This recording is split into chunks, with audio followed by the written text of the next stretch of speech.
एक छोटा सा लड़का था जिसका नाम था गोलू। गोलू बहुत ही शरारती और सब कुछ जानने की कोशिश करता था। एक दिन वह अपने दादा के पुराने कमरे में खेल रहा था। वहां उसे एक बहुत ही अजीब सी टोपी मिली। यह टोपी आम टोपियों से बिल्कुल अलग थी। यह सुनहरे धागों से बनी हुई थी और इसके ऊपर चांद और तारे बने हुए थे।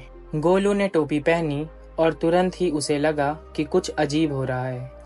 जैसे ही उसने आंखें बंद की और मन ही मन कुछ सोचा, वैसे ही वह उस चीज में बदल गया जो उसने सोचा था। एक बार वह एक बड़ा सा हाथी बन गया, फिर एक उड़ता हुआ पक्षी और फिर एक रंग बिरंगी तितली।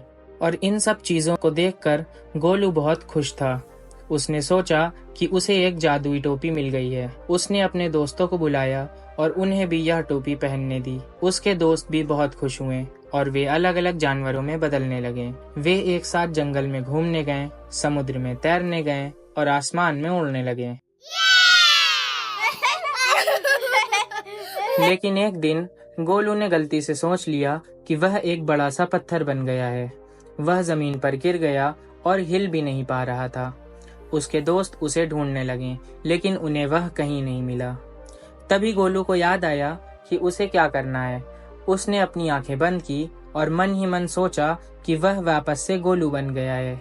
तुरंत ही वह पत्थर से बदलकर फिर से एक छोटा सा लड़का बन गया। और उस दिन के बाद गोलू ने कभी भी अपनी जादुई टोपी का गलत इस्तेमाल नहीं किया।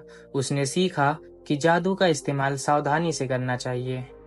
तो मेरे प्यारे दोस्तों, हमें इस कहानी से यह समझ आता है कि जादू या शक्ति का उपयोग सोच समझकर और अच्छे कामों के लिए ही करना चाहिए।